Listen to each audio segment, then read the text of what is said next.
On le sait que le plastique, il est dans les océans. Et si on ne mettait pas cette énergie à le chercher, on ne pourrait pas faire prendre conscience au grand public de cette problématique-là. D'un côté, on est hyper excité de trouver ces zones parce que voilà, on est allé chercher quelque chose dans une mission d'exploration, on le trouve. Mais après, effectivement, il y a le retour de bâton qui nous fait prendre conscience que ce qu'on a trouvé, c'est catastrophique.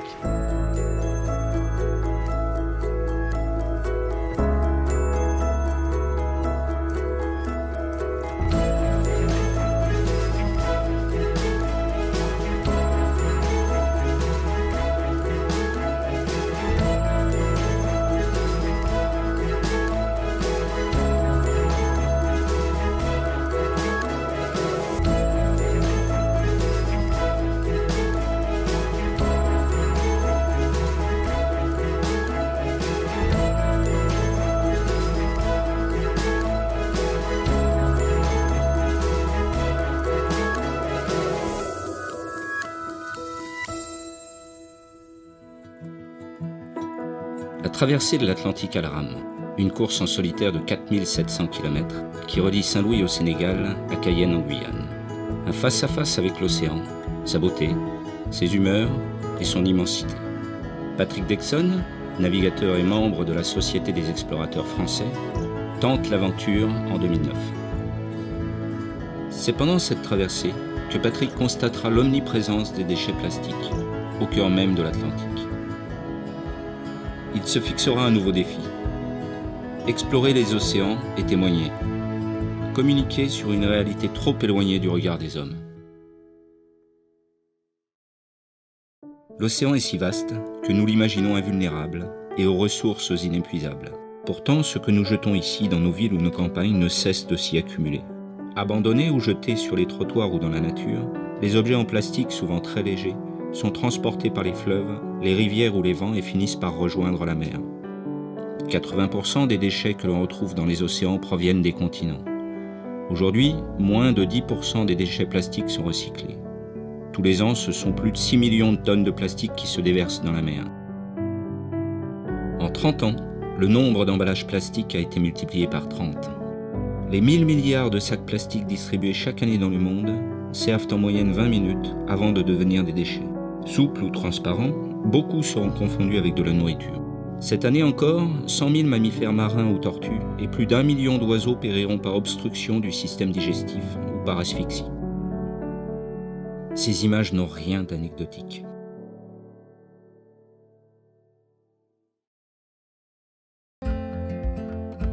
C'est de Guyane où il vit que Patrick Dexon mènera ses premières actions.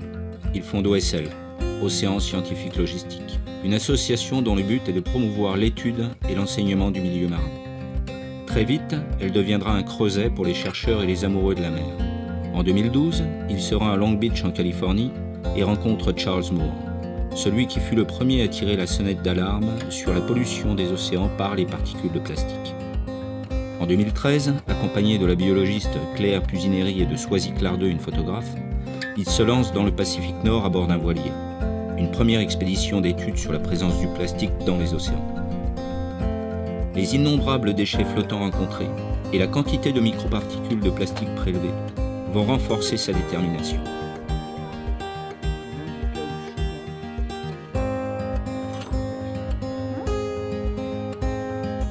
Patrick parviendra à lancer son premier cri d'alarme.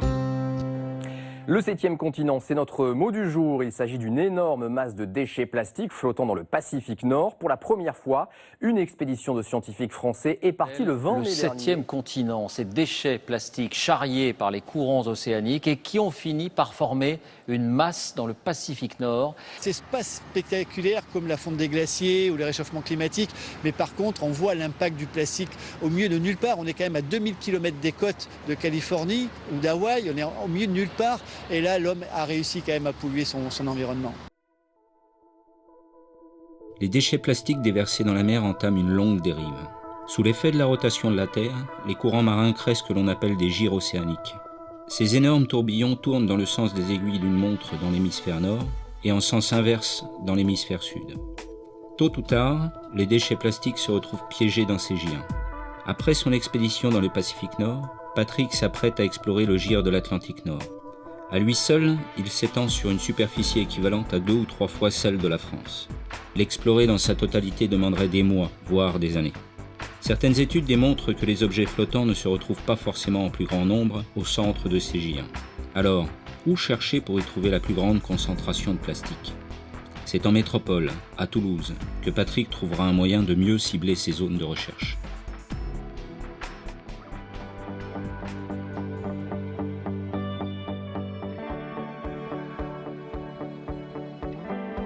À l'aide de supercalculateurs, les ingénieurs de Mercator Océan réalisent des modèles de prédiction de l'état de l'océan en y intégrant des données pouvant remonter jusqu'à 20 ans dans le passé. Patrick va tout particulièrement s'intéresser à une simulation montrant la dérive des particules dans l'Atlantique Nord. Cette animation nous montre comment un objet flottant va y dériver sur une période de 10 ans. Cette grande circulation piège les plastiques qui flottent et en amont de l'expédition, pour essayer de localiser où se situent ces plastiques, on a initialisé par bande de latitude en mettant un point de couleur dans chaque maille du modèle. Et on peut voir donc que la circulation tourne dans le sens des aiguilles d'une montre. Et donc la couleur des particules permet de voir de quelle bande de latitude venaient les particules. Et donc voilà, tout s'accumule dans cette zone-là où les déchets risquent d'être piégés par les courants. Notre environnement, c'est primordial. Donc c'est tout le sens de cette expédition et Mercator Océan s'inscrit là-dedans. Il y a quelque chose qui est d'un autre ordre, qu'il ne faut pas négliger aussi, c'est qu'il y a une performance sportive derrière ça. Et donc il y a des gens, des pionniers qui y vont et qui prennent un risque pour ça. Et c'est extrêmement motivant pour les océanographes et les prévisionnistes de Mercator Océan d'être associés à ça, de vivre en fait par procuration un petit peu, mais en lien direct, cette aventure-là. La fonte des glaces ou le réchauffement des océans est perçu par les satellites. Le bouleversement climatique est aujourd'hui connu de tous, car il est visible. Voir la pollution plastique depuis l'espace permettrait certainement d'éveiller les consciences. Mais à l'heure actuelle, les satellites ne savent pas détecter sa présence dans les océans. Patrick et son équipe vont bénéficier de l'appui du CNES et de l'Agence spatiale européenne afin de mener des expériences qui pourraient apporter une avancée dans ce domaine. La bouée gyroplastique développée par les élèves ingénieurs de l'ICAM va transmettre des données telles que la température de l'eau, sa salinité, la présence de phytoplancton et de particules de plastique sur une colonne d'eau de mer de 15 mètres. Ces mesures prises sur le terrain permettront peut-être d'apprendre aux satellites à reconnaître la présence de particules de plastique dans les océans. Ariane sera en contact avec l'équipe sur le bateau pour communiquer les données météorologiques et océaniques qui aideront à la navigation. Elle sera aussi chargée de transmettre les coordonnées des rendez-vous avec les satellites pour les prises de vue photo et laser depuis l'espace. Contrairement à une idée reçue, les plastiques ne sont ni inertes ni passifs. Tout au long de leur parcours qui les mène de la Terre vers la mer, les déchets plastiques vont fixer et accumuler les polluants organiques et les métaux lourds. Ceci est une photographie au microscope électronique d'un fragment de plastique neuf. Voici le même type de plastique retrouvé dans l'océan. Il commence à se briser sous l'effet de l'érosion, dû au rayonnement solaire, au vent et aux vagues de la mer.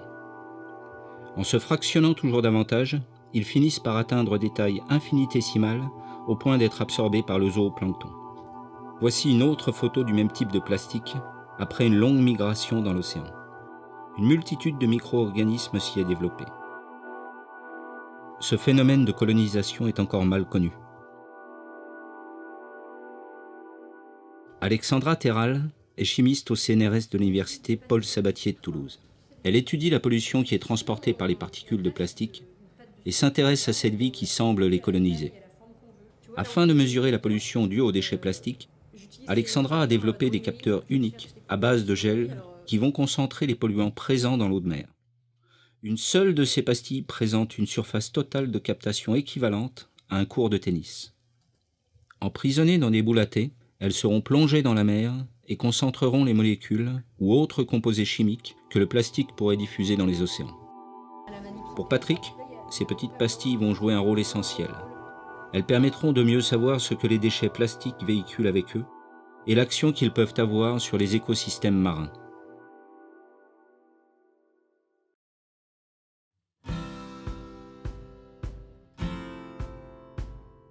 L'expédition 7e continent partira de Martinique.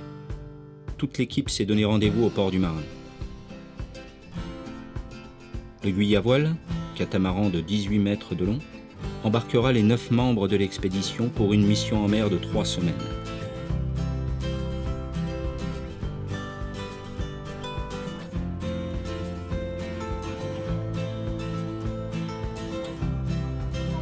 Donc je t'ai donné le paraformaldehyde de formol. Nous retrouvons Claire Pusineri, qui avait participé à l'expédition dans le Pacifique Nord, Ça, ce serait bien. en compagnie d'Alexandra Terral, en plein rangement de ses outils de recherche, bien loin de son laboratoire à Toulouse. Moi, j'ai l'habitude de travailler au laboratoire. Je ne suis pas un chercheur qui fait des campagnes sur le terrain, donc c'est nouveau pour moi. J'ai un peu réfléchi avant de partir sur un bateau 3 semaines, parce que j'avais jamais vécu ça. J'étais vraiment très préparée pour l'aspect scientifique. Et pour la partie aventure, j'avais pas forcément réfléchi.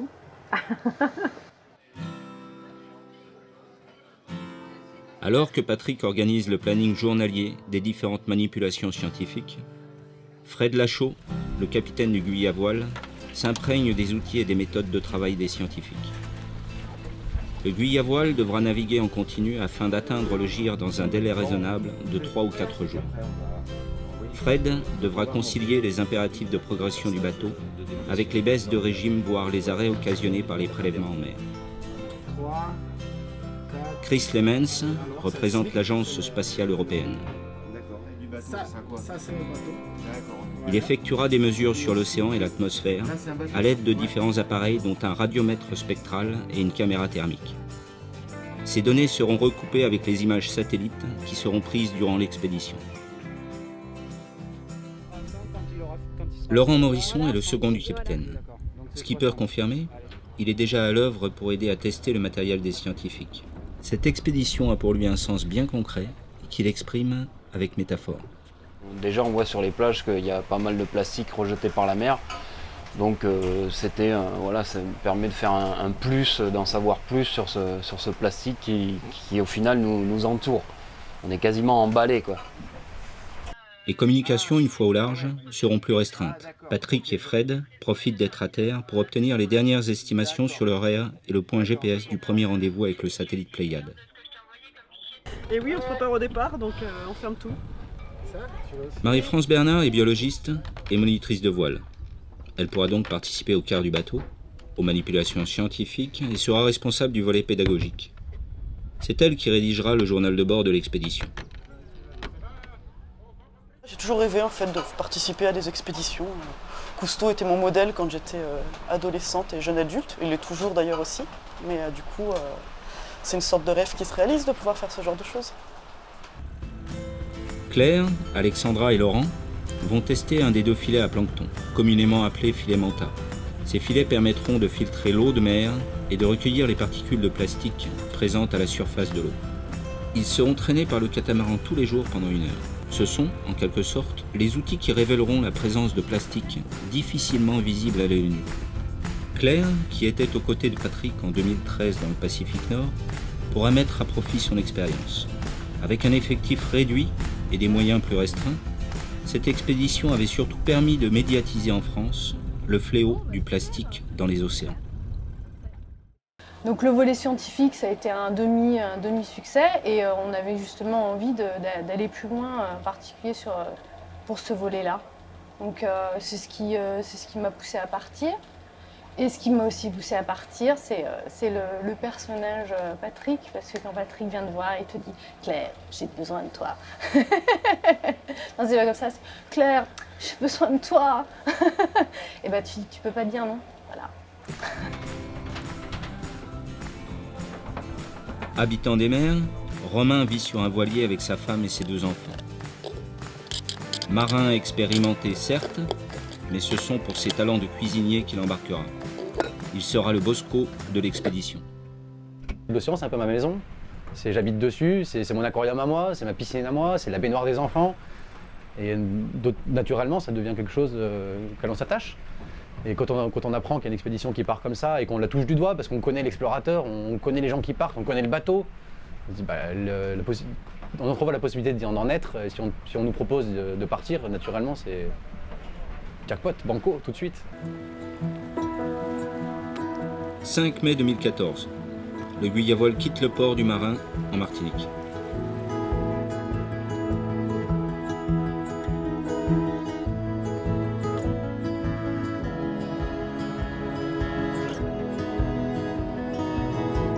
Cap sur le GIR de l'Atlantique Nord.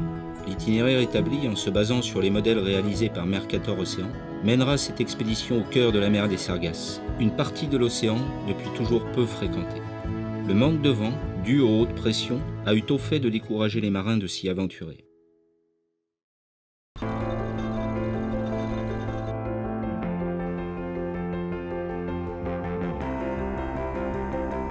C'est donc là où notre regard ne se porte pas que le plastique semble se concentrer. L'expédition 7e continent s'y dirige tout droit pour observer, quantifier, qualifier et surtout témoigner.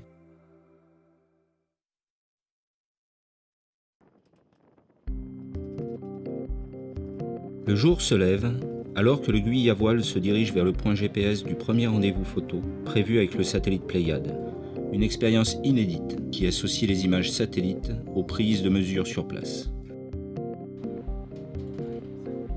À l'aide des données récoltées en mer simultanément, les satellites pourraient peut-être apprendre à détecter le plastique depuis l'espace.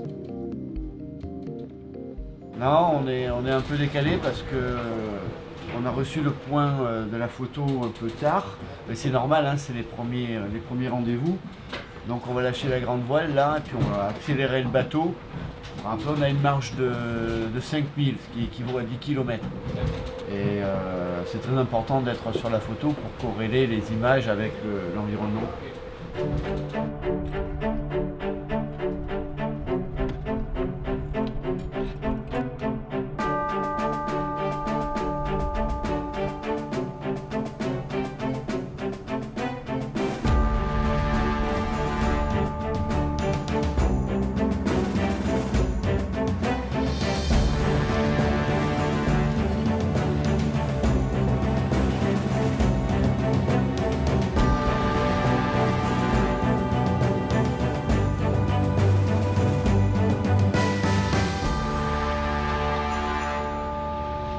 Attention, 5 minutes avant la photo, 5 minutes.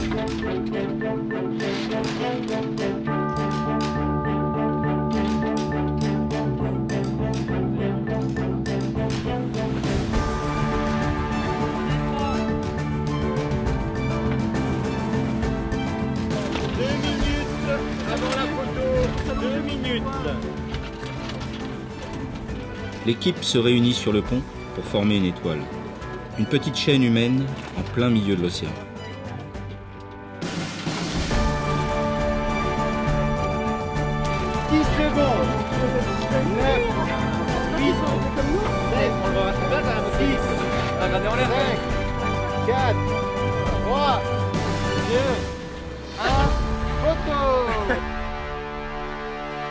D'une résolution de 70 cm par pixel, avec un champ de vue de 20 km, cette photo représente à elle seule le génie humain. Ce rendez-vous entre un satellite placé à 700 km d'altitude et le Guillavol, naviguant en plein Atlantique, donne de réelles perspectives de recherche pour identifier le plastique dans les océans.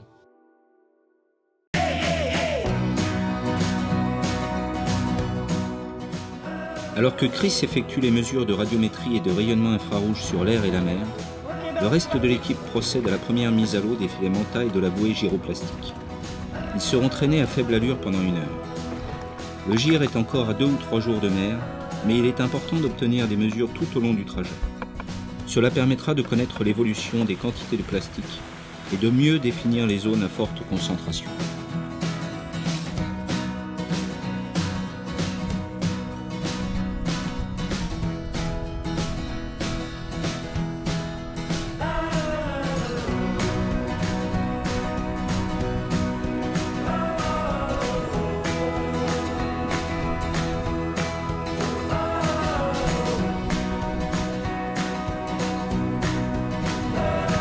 Il y a 11 400 litres qui sont passés dans le compteur. Et du coup, il faudrait qu'on calcule combien il y en a qui sont passés dans les filets.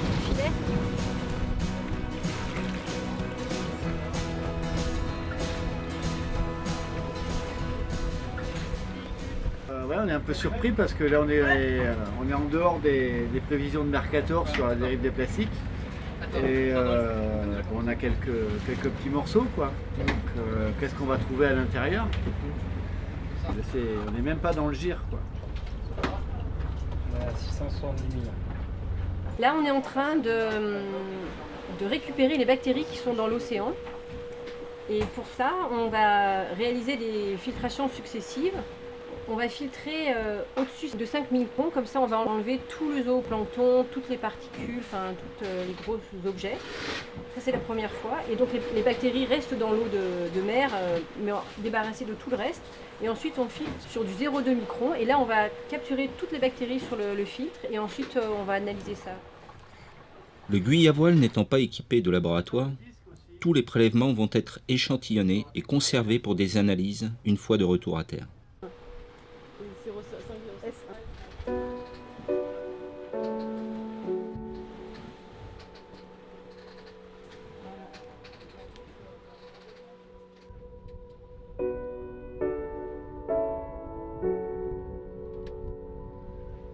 Marie doit rédiger le carnet de bord qui sera diffusé sur le blog de l'expédition.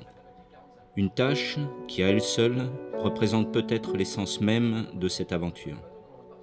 Être sur place et communiquer au monde une réalité encore mal connue qui pourtant dépend de nos gestes quotidiens.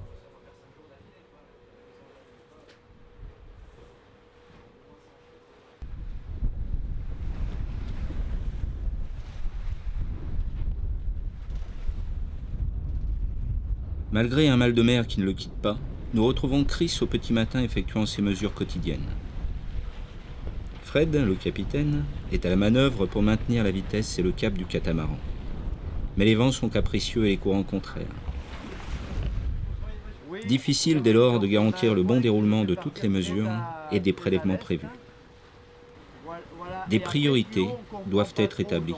On travaille avec 3 satellites et apparemment sur des problèmes techniques de calage des satellites, les positions ont changé. Le problème c'est que nous en bateau, on ne peut pas réagir aussi vite qu'une voiture ou qu'un avion. Et donc on est un peu perturbé parce que ça nous allonge les distances et on a du mal à travailler après pour faire on n'a pas assez de temps pour les autres manips. Donc là on a appelé justement pour qu'ils essayent de recaler toutes les images satellites en fonction de notre vitesse.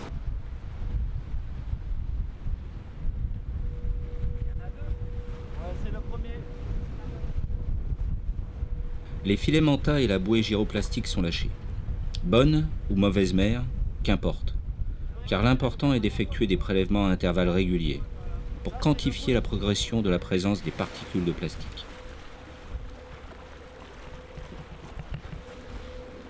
Alex et Claire notent systématiquement l'état de la mer, la vitesse du bateau et les points GPS des prélèvements. Un objet flottant attire l'attention de l'équipage.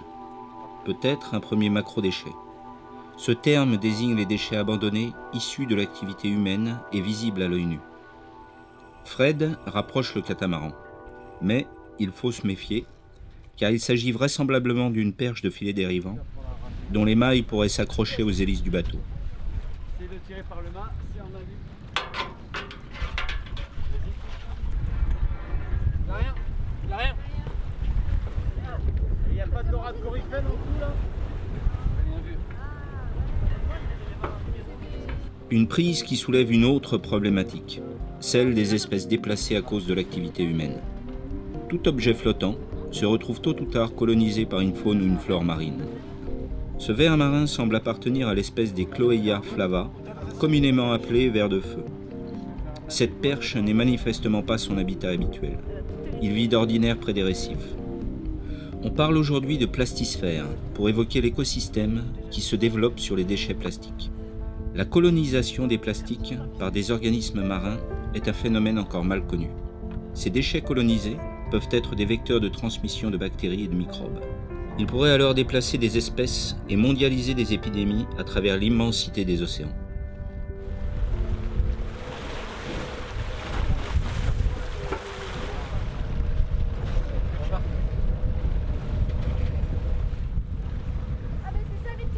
Les graines et les courtes tiges de sargasses piégées par les filamenta confirme le bon cap.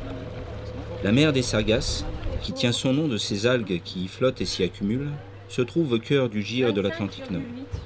C'est une des rares mers du globe à ne pas avoir de côte. Alors qu'Alexandra mesure le pH de l'eau de mer, Marie observe l'échantillon d'un des filamenta. À première vue, peu de plastique. Mais, à y regarder de plus près, ce sont pas moins de 50 fragments de microplastique qui y seront dénombrés.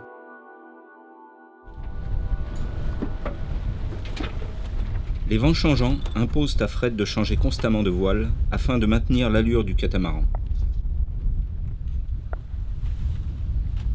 Aidé de Laurent et de Romain, le Genneker, cette voile qui permet de naviguer à faible vent, est enroulée.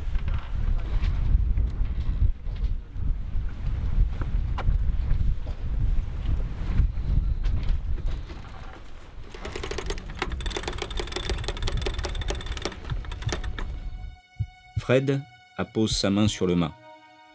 A-t-il une intuition? Pourtant, à cet instant, rien ne laisse présager des événements à venir. La nuit tombe sur l'océan Atlantique.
On a su tous se remonter le moral les uns les autres et ça c'est puissant, ça c'est une belle aventure humaine.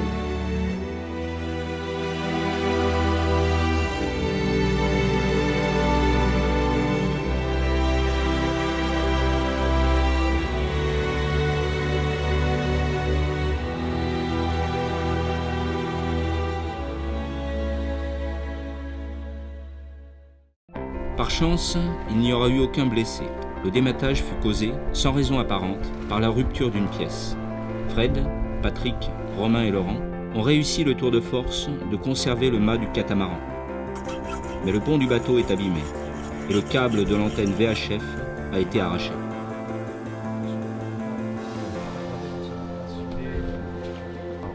Avoir le masque, Comme un plastique dans un gire. voilà. Hop. Une belle petite gaine. Non, attends, on a du scotch électrique.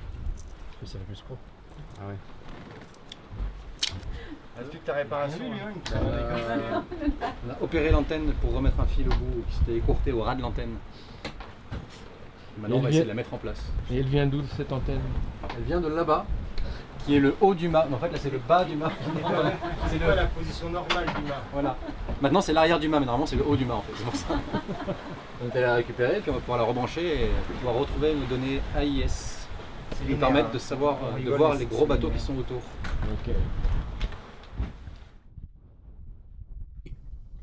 Dorénavant, le Guy à voile doit compter sur ses 2 moteurs pour se déplacer.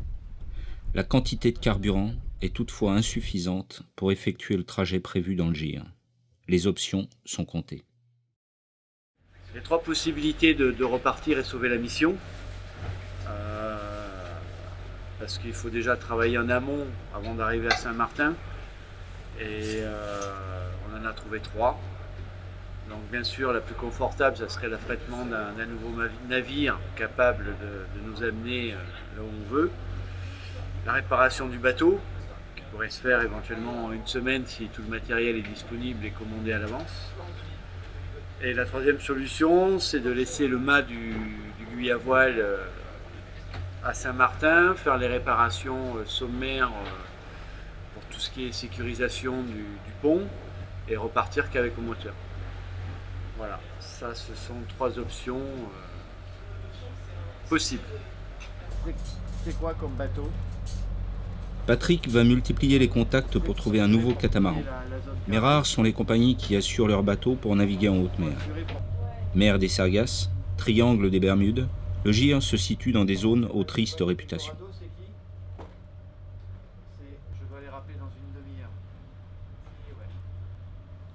Finalement, la nouvelle tombe. D'accord, super, je fais passer le message. Bonne nuit Gilles. La base arrière à Paris, dirigée par Gilles Broise, a trouvé un catamaran via le cluster maritime, une structure d'entraide des professionnels de la mer. Bien que n'ayant fait aucune victime, le dématage peut avoir eu un effet traumatisant, surtout sur les membres non marins de l'équipe. Patrick sait que tous ne repartiront pas. Fred devra rester à terre pour s'occuper du Guy à voile. Laurent, son second aussi. Pour le reste de l'équipe, il est encore trop tôt pour le savoir. La chance sourit à Romain. Un poisson a mordu à son hameçon. Une dorade coryphène.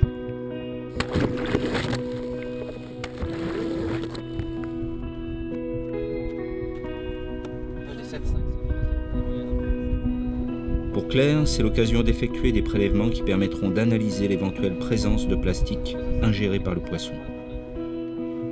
Foie, estomac et chair seront prélevés.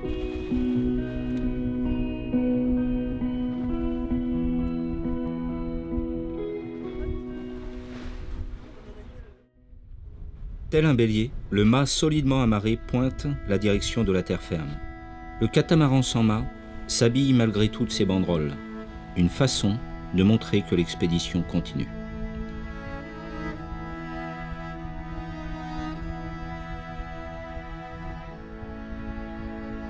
À l'approche des côtes, à la nuit tombante, les sentiments se bousculent.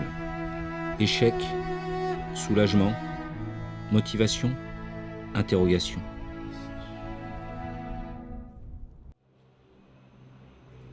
À la veille du rendez-vous avec le nouveau catamaran, toute l'équipe se réunit sous un kiosque. Patrick souhaite s'adresser à tous. Il n'y a pas d'amertume, c'est la personne qui ne veut pas repartir, c'est son choix. Si elle remonte sur le bateau par force, ça ne se passera pas bien. Donc il vaut mieux que ce soit la personne elle-même qui décide. Et moi, ce qui me ferait plaisir, et tout à l'heure, c'est vrai que j'en rêvais, on forme quand même une équipe formidable, et moi je me projette dans le futur, je me dis si on pouvait avoir la même équipe chaque année, ça serait que du bonheur, quoi, parce que le peu de temps qu'on a passé ensemble, il y a une osmose qui s'est créée, donc moi c'est vrai que personnellement j'aurais envie qu'on continue tous, quoi. Les membres de l'expédition vont tour à tour exprimer leurs sentiments sur la situation. Chris fera part de son malaise. Malade depuis le début, il sait qu'il ne va pas tenir physiquement. Alexandra, quant à elle, redoute un manque d'efficacité en équipe réduite. Perdre Fred, Laurent son second, et Chris revient en fait à diminuer d'un tiers l'effectif de l'expédition. L'équipe repartira sans Fred, qui doit s'occuper de son catamaran blessé, et de Chris, trop malade en mer. Laurent, second du Guy à voile, restera, ordre du capitaine, qui a décidé de s'occuper de son bateau seul. Romain inspecte l'ensemble du gréement. Auban, flèche de mât, tout sera vérifié. Du haut du mât, il surplombe les 2 bateaux à l'ancrage côte à côte. Pour le capitaine du Guy à voile, avec ou sans lui, l'aventure doit continuer jusqu'au bout. L'équipe elle est déjà soudée, l'avarie a soudé encore plus l'équipe. Donc c'est une très très belle aventure avec en plus un vécu maritime fort. On est quand même un peu orphelin là. Hein. Non, on n'est pas orphelin. Vous avez pris des bases, vous avez des très très bons skippers avec vous. C'est vraiment avec regret que je vais vous voir partir demain, c'est clair. Gros cœur.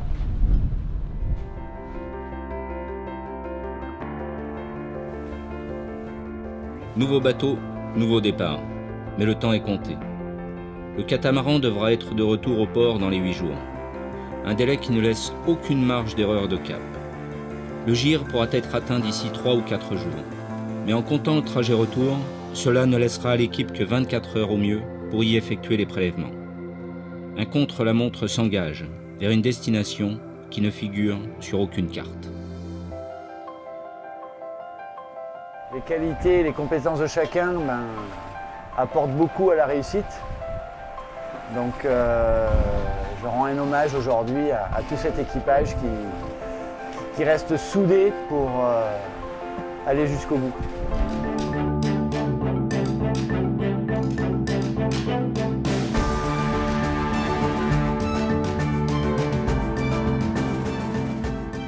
Les prélèvements en mer s'enchaînent. Une traque sans répit, sans concession. Des gestes sans relâche répétés.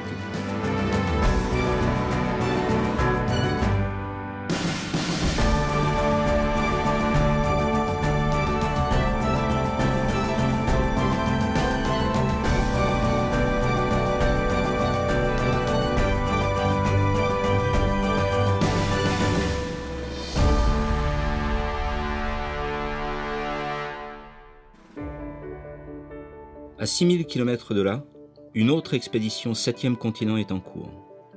Des collégiens et lycéens se sont rassemblés pour collecter des déchets en bateau et à pied le long de la Seine. Une action menée en partenariat avec l'agence de l'eau Seine-Normandie.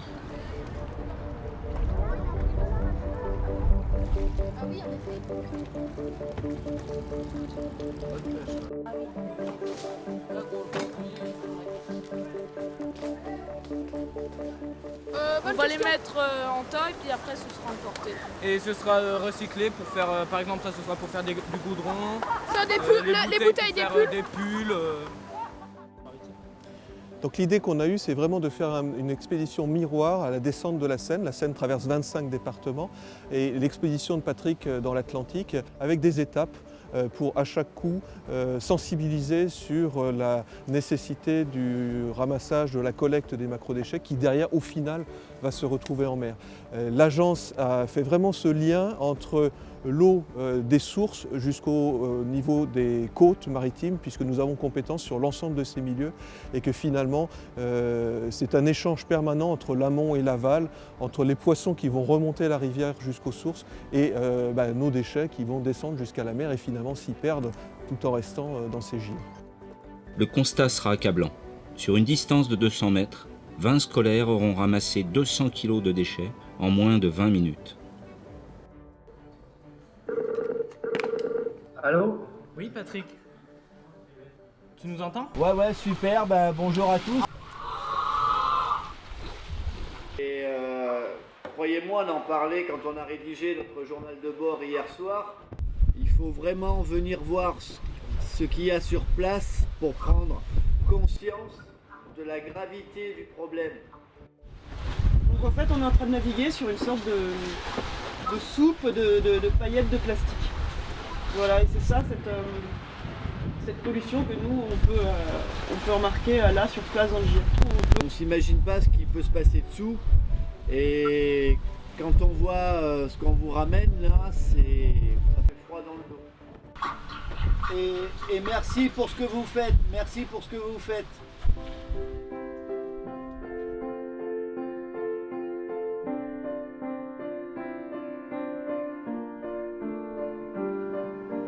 Claire est à son poste d'observation, quand soudain, elle aperçoit une silhouette blanche se détacher du bleu de l'océan.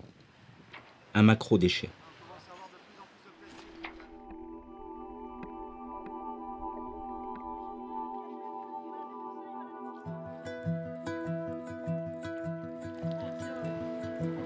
Une magnifique cachette. Oh, avec des poissons. Un petit baliste. Vite, attends. Vite, on va la mettre. Ça y est? Ça y est.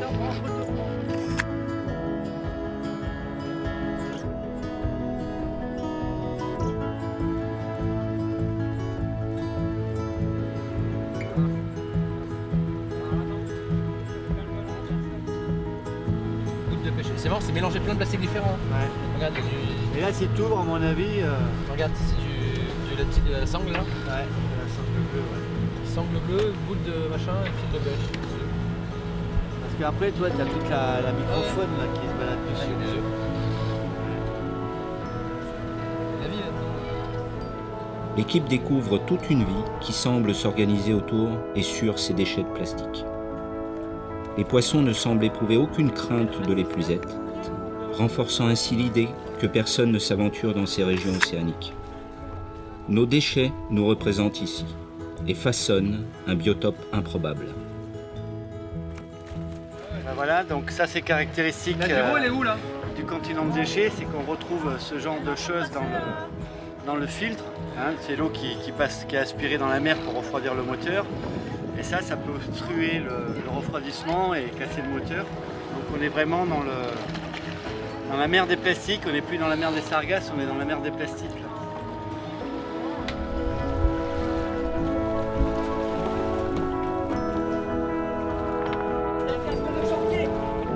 Un casque de chantier, il passe au bateau.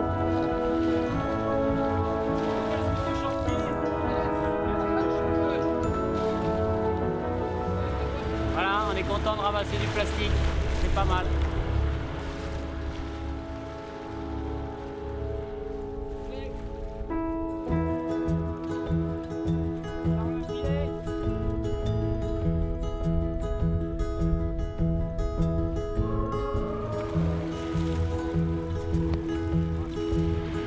Alors ça, voilà, c'est le piège à tortue, le piège à beaucoup de choses. En une seule après-midi, pas moins de 30 macro-déchets seront collectés, à plus de 1500 km des premières côtes, en plein océan Atlantique.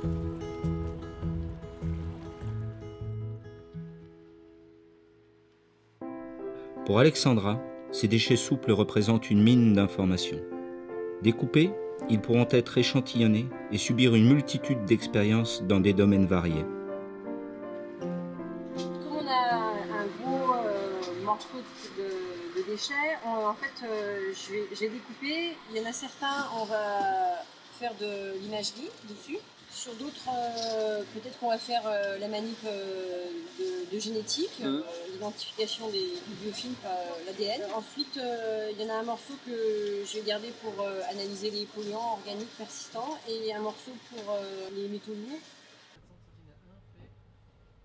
Les prévisions météorologiques n'annoncent rien de bon.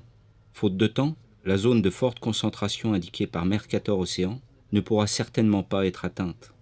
Et les rendez-vous avec les satellites sont compromis. On est tous bousculés par le timing.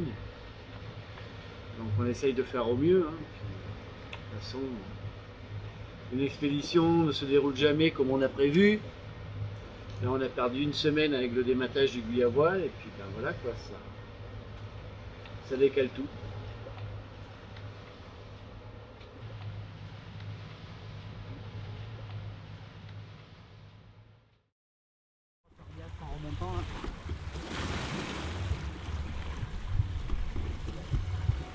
Laurent peine à tirer le filet manta. Romain lui prête main forte.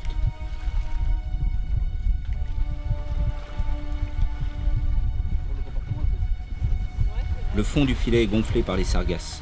Romain et Alexandra doivent extraire toutes les algues du filet complètement bouchées. Les particules de plastique se collent à leurs mains. Le plastique plein les mains. Mais le mieux après quoi, ouais.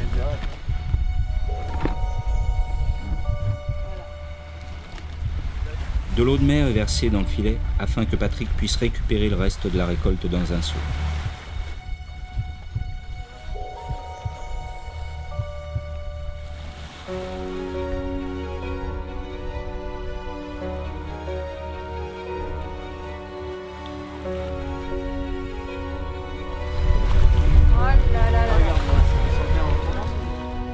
Contrairement aux inquiétudes de la veille, la récolte est importante. Pour Patrick, l'objectif principal est atteint. La moisson de microplastiques du jour dépasse de loin ce qu'il a vu dans le Pacifique Nord. Les images parleront. Était-ce une forte concentration du GIR ou juste ses prémices? Il ne reste à l'équipe que 24 heures avant de devoir prendre le cap du retour.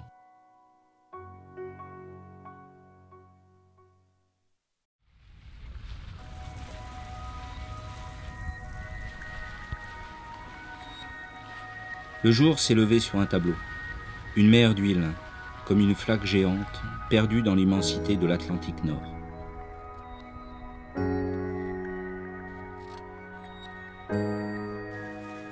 Le catamaran glisse sur une eau sans vague, ni vent, où le temps même semble n'avoir aucune prise sur les éléments.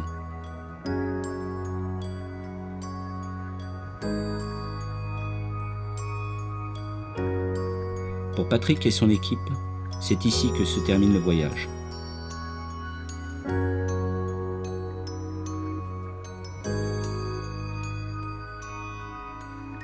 Mais cette mer sereine qui berce le catamaran semble comme cacher quelque chose. Je donne juste des petits traits de filtre dans l'eau et voilà tout ce que je récolte. Il y a déjà des bouts de filets de pêche, enfin des fils de nylon, des gros morceaux de plastique et tout ça en quelques secondes. Et regardez, un énorme bout qui passe là. Nous sommes dans le 7e continent. Là on y est.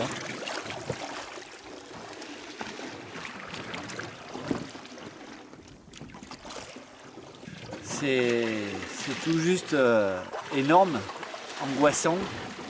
Et là, on mesure l'impact du plastique dans les océans parce que on le voit dans les images, hein, le plastique il est partout présent autour de nous, on est à l'arrêt et on est en train de le ramasser à la main. C'est hallucinant.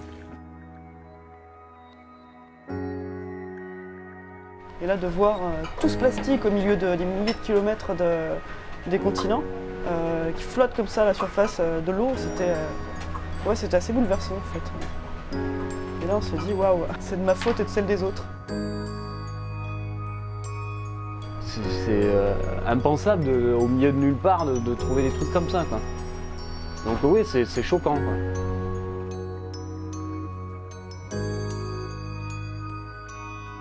Moi j'ai ramené pour mes enfants un petit échantillon du GIR. Et on va le garder, ils vont le garder et ils vont l'avoir sur la table à carte au bateau chez nous parce que c'est quand même quelque chose d'incroyable. Enfin, je pense que de l'avoir vu, ça m'a transformé. Ça allait plus loin que ce que j'imaginais et je pense qu'on est dans les concentrations qui sont reportées dans l'Atlantique Nord, dans les concentrations les plus importantes de ce que j'ai pu lire dans la littérature scientifique. On est au maximum, enfin, on était dans une zone vraiment très très concentrée. On traversait des zones où on voyait des dizaines de morceaux de plastique autour du bateau, quoi. Ça, c'était vraiment impressionnant. Là, vraiment, ouais.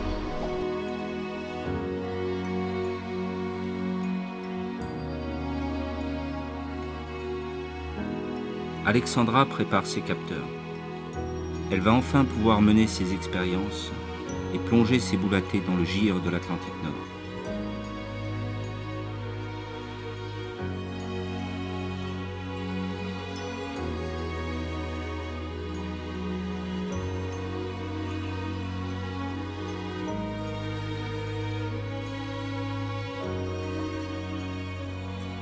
Une pollution encore moins visible et bien plus tragique est peut-être diluée dans cette mer paisible, presque rassurante.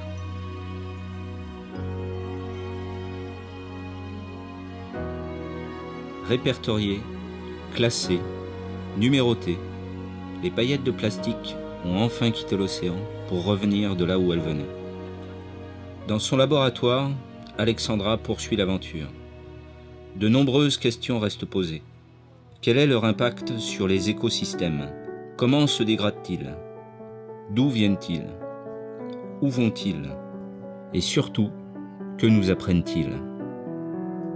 Quand on a classé et trié ces petits morceaux de plastique, on les avait alignés tous devant les yeux, j'avais l'impression d'avoir des petits ossements sous les yeux. Et donc je me suis dit, je suis un archéologue, mais je ne suis pas un archéologue du vivant, mais un archéologue des déchets. Donc qu'est-ce que ça apporte comme regard sur la société déjà? Et ben, c'est quand même incroyable, enfin, surprenant qu'on soit obligé d'étudier nos déchets parce qu'on n'a pas pu contrôler leur devenir. Donc ça c'est déjà lourds constats. Pour Patrick, l'aventure continue. Il pense déjà à la prochaine expédition. Il faudra revenir pour mieux étudier ce gire à peine effleuré.